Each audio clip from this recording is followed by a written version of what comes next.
Hey guys, and welcome to another video of Kerbal Space Program. Now in today's episode what we're going to be doing is we're going to be going to the MUN.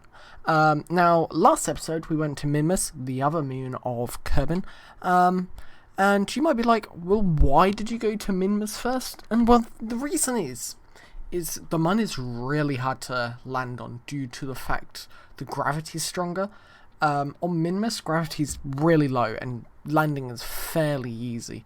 So even though it's further away, it makes more sense to go there first as it's easier to land. And you will see some of the landing problems I had today. I crashed once. You don't see that in the episode, fortunately, but I went into the MUN once only.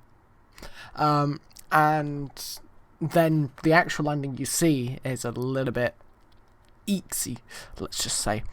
Now you guys might be asking, why is this episode so late? And the reason is I spent over 8 hours trying to get something to work and it just wasn't. So I took a break and I came back and I got this to work, which this is a series of satellites which are going to orbit the MUN to provide signal near the MUN on the far side and stuff, and this will form an equilateral triangle around the MUN, and also a rover mission which we're going to be landing on the MUN, and then leaving the MUN and using the unmanned rover to collect science and transmit it back to Kerbal using the satellite network.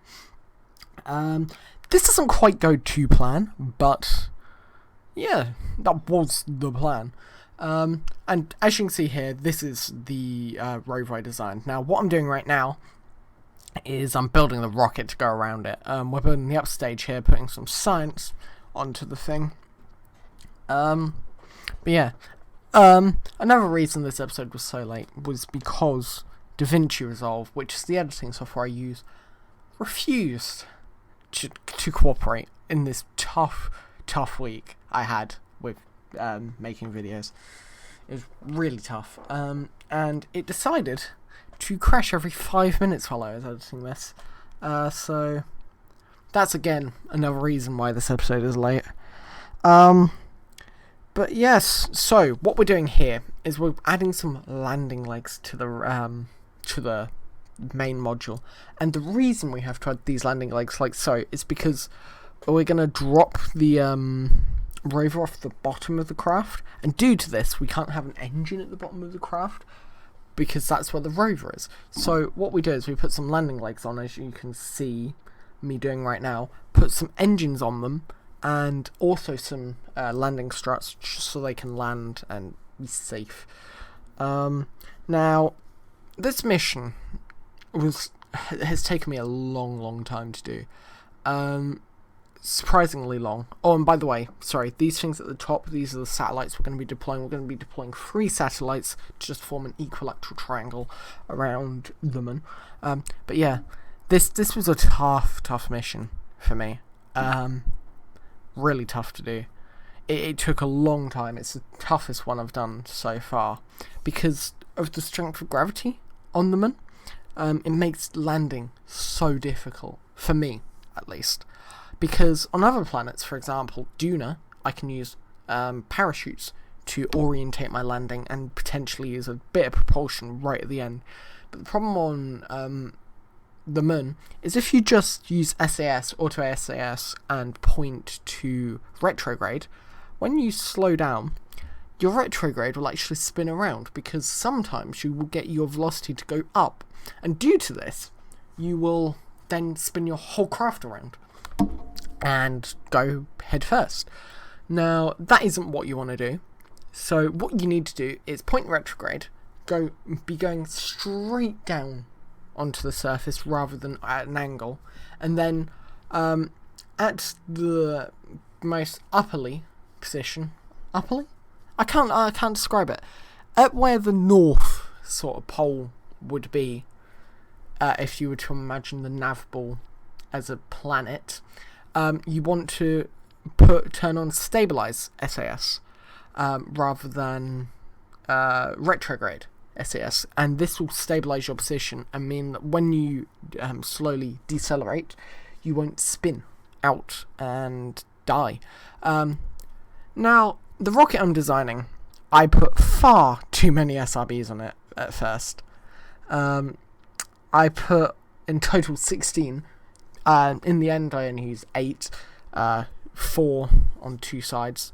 Now, this rocket I designed looks a lot like the Atlas rocket, which I thought was pretty cool. The one thing I did with this rocket is I actually put a lot of RCS on it, because from previous use of rockets to the moon, I'd struggled with the rotations of the Cheetah engine. Now here you can see the launch, and it is a fairly tough launch. Like, really, you go really fast. Now, what you'll see I did there, when I let go of the SRBs, make sure I'm pointing prograde based on the surface, so that they don't collide with the main tank. Now, what we used for that lower stage was some mainsail engine, and for this stage I believe we're using a skipper. I believe it is a skipper engine, and then for the next stage it is a Cheetah, and then the final stage, not including the landing legs use spark engines. The final main stage uses a Terrier engine. So what we're doing here is we're circularizing around Kerbal. This is the worst circularization I've ever done in my whole entire life, and I'm so sorry you witnessed it. But yeah, so what we're doing here is we're getting our encounter with the MUN, and then burning, where we're quickly speeding up to the burn. And as you'll have heard there, I had RCS on just to orientate us better. We only did it in a single burn today because I really didn't see the point in doing multiple. And what we're now sort of planning for is to adjust our inclination, because what we want is our satellites to be as equatorial as possible. They don't need to be perfect. I wasn't bothered about them being perfect, but it would have been more ideal.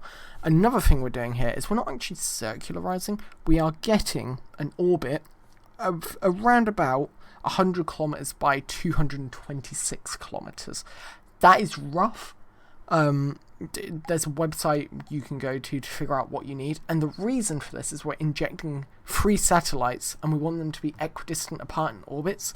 So the aimed orbit is 100 kilometers, and what we're doing here is we're going to 226.845 kilometers, due to the fact that when we deploy them, we don't want them to be all clumped up, we want them to be spread out. So what we'll do is we'll orbit once with the mothership, let one go, as you can see we're doing here, then circularize that one to 100k by 100k, then do the same thing again once you do another full orbit and circularize to 100k by 100k, and do it with the final one. And what this will mean is it'll mean that they're equidistant apart, and you'll get that beautiful equilateral triangle shape. Now that's literally what we're doing here. We're just forming perfect orbits. I wasn't particularly concerned about it being perfect, because this is temporary in my mind. Literally what we're going to be doing in the next episode is building an actual network for all this, in this sort of sphere of influence, I guess, the Kerbal sphere of influence. We're going to be putting a couple of satellites around the MUN, Minimus, and Kerbal, and I might put some into interplanetary space around the sun. So yeah, what we're doing here is we're simply just deploying these satellites at equidistance. I believe they should. This is the last satellite. How you do that is you point retrograde at the apoapsis. Nope, periapsis. Because we have a higher apoapsis than we needed, and the periapsis was the target, so that's what we're doing.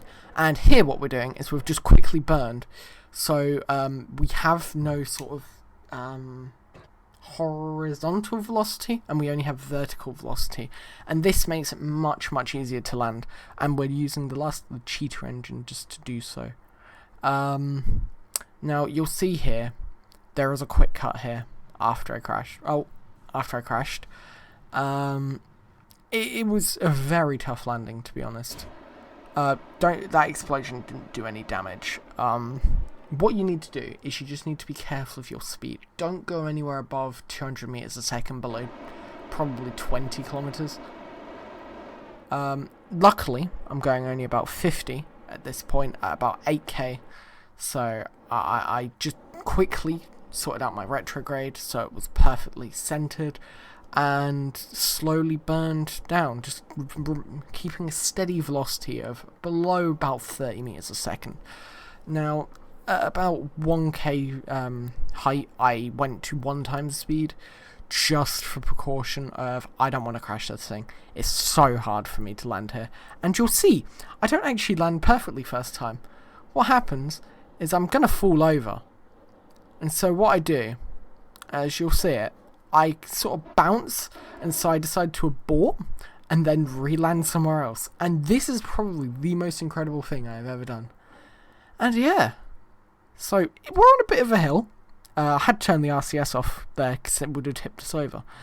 And you'll have seen I called it landed safe. Landed, yes. Safe, no. So what we're doing here is we're just quickly getting some EVA science and a surface sample. And Jebediah's going, leaving the rover behind. And me and Jebediah are off home. Now, we actually made a polar orbit, which was a complete mistake. And as you've just seen there, I left the landing struts. That was the whole part of the mission. We were not taking those landing struts home. We could have actually landed with these, with this engine. Surprisingly, I didn't realise, but we could have. I opted against it, but we could have. And what we're doing here is we're crashing because Kerbal Space Program crashed on me. But all jokes aside, what we're trying to do here is we're gonna get into Kerbin's sphere of influence and orbit around Kerbin, and then lower our periapsis so it's in Kerbin's atmosphere and aerobrake, which was the plan. I don't do particularly much aerobraking because I had so much fuel left. I just decided to circularize, and I burnt off the rest of my monopropellant while I was there because I had, again, tons of that. But yes, so as you can see here, we're going into Kerbin's atmosphere, and I am burning retrograde and also burning the last of my propellant off retrograde. I don't think I burn it all off quite, but I planned on doing it. And then we undock and just slowly go through Kerbin's atmosphere, slowing down until we come to land, deploying those 6 chutes, I seem to think. Yes, 6 chutes, and landing on the side of a mountain. Now, you'll see how our rover went here. I went back to the moon to see how our rover went, and we got hit by the Kraken. And it died. So, I observed all the mystery goo, transmitted it, and none of it transmitted apparently. So that's fun. I don't know why it didn't transmit. Perhaps my network wasn't very good. But yes, so this is how I spent the science. So I spent my science on precision engineering because of what we're doing next episode, which is a relay network. Just so we don't have to sort of set up satellites every time we go somewhere. We're going to do a basic one around Kerbin. And as you can see, that's the relay antenna I want. So I decided to buy that. And yeah, hope you guys enjoyed. If you did, like. And consider subscribing. And enjoy the rest of your day.